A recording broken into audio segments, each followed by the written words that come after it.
Welcome to Guide Guru. We hope this video helps. You begin by ensuring the basics are solid.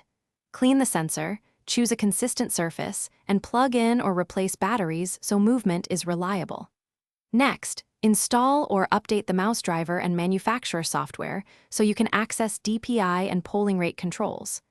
Once done, note your current DPI, polling rate, and operating system pointer speed so you can compare. This gives you a baseline and avoids guesswork as you adjust sensitivity and smoothing parameters in the next step. You now change the numbers that matter.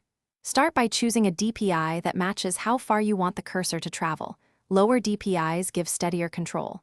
Then set the polling rate higher to reduce input lag, but make sure your system handles 500 to 1000 HC without dropouts.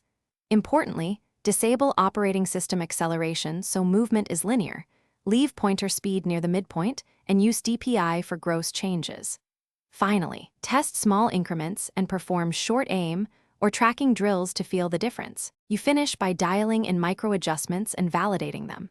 Tweak lift-off distance, angle snapping, and any smoothing options in your software to match how you move. Then run consistency tests. Draw straight lines, perform aim drills, or move across your desktop repeatedly and observe.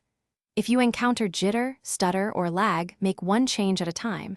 Switch surfaces, lower the polling rate, try another USB port, or reinstall drivers so you can isolate the cause and restore smooth motion.